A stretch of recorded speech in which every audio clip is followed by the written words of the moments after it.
Сброс.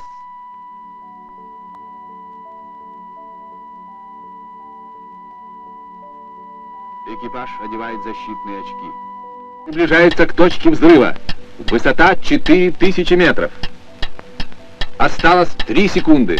2, 1, 0. Взрыв сопровождался световой вспышкой необычной силы. В этот момент самолет-носитель находился в 40 и последующие свечения, несмотря на сплошную облачность, были видны в радиусе до... Пылевой столб, поднимающийся с земли, быстро увеличился в объеме. Через несколько секунд после взрыва диаметр пылевого столба составлял около 10 километров. Увеличиваясь в размерах, облако медленно поднималось вверх.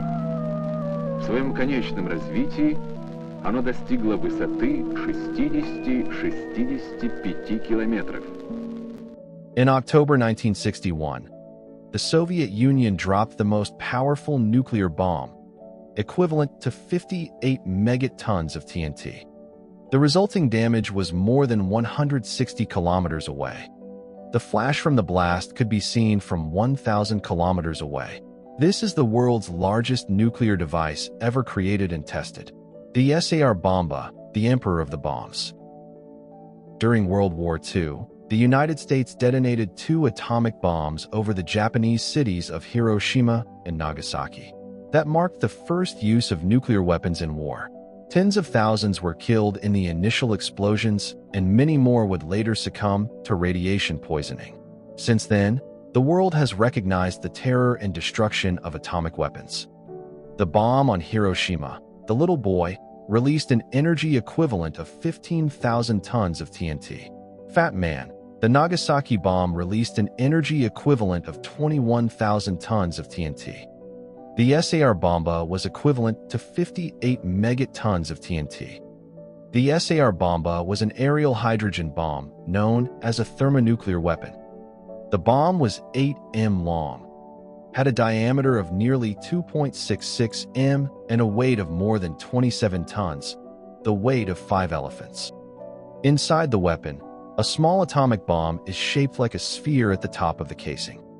The top of the sphere contains conventional chemical explosives surrounding a sphere of the beryllium mirror, casing inside of which is a small plutonium sphere about 4 to 6 in diameter.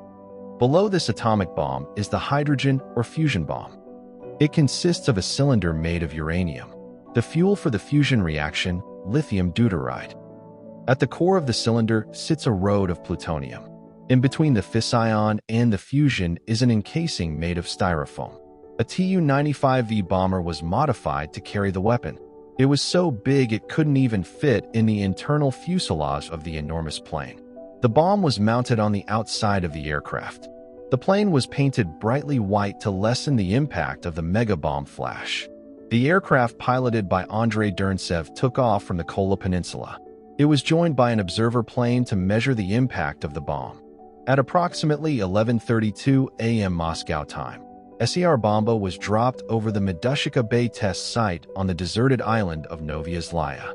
The bomb was equipped with a special parachute that would slow its fall, allowing the plane to fly a safe distance from the blast. Barometric sensors set the bomb to detonate 4 kilometers above the ground. The barometric sensor detects the final altitude. 32 bridge wire detonators release an electric spark to detonate the chemical bomb. The chemical bomb detonation causes compression inside the plutonium and releases bursts of neutrons. One atom of plutonium is hit by a neutron, splits into 2, and releases energy, producing 2 or 3 additional neutrons. Each of these goes on to react or split other plutonium atoms, thus maintaining a chain reaction that produces a high level of heat higher than even that at the center of our Sun, 100 million degrees C. The center of the Sun is 15 million degrees C. The temperature results in an atomic explosion. The fission explosion creates high-energy gamma rays and X-rays which heat up the styrofoam and turns it into plasma. The heat and pressure of the plasma compress the fusion cylinder, causing the lithium deuteride to react. This compresses the fusion cylinder, causing the lithium deuteride to react and form helium and more neutrons. The neutrons cause the uranium casing and plutonium rod to undergo more fission reactions. This causes more pressure on lithium deuteride. This produces more fusion, which releases more neutrons, which causes more fission. The positive feedback loop fission-fusion reaction goes back and forth until a huge explosion occurs, ripping everything apart. Amazingly, all these events happen in only 600 billionths of a second. That produced a mushroom cloud more than 60 kilometers high. The resulting damage was equally massive, and buildings more than 160 kilometers away were reportedly damaged. In addition, it was estimated that heat from the blast would have caused third-degree burns up to 100 kilometers distant. Despite its incredible destructive power, the Tsar Bomba was never actually used in combat. It was designed as a warning to the West during the Cold War and served its purpose well. The Tsar Bomba showed everyone just how destructive nuclear weapons can be and served as a reminder of the devastation that could be caused if they were ever used in war. If you enjoyed this video, hit that subscribe button and the bell so you're notified when I make a new video. Thank you for watching this video. I hope you learned a lot, and I will see you next time.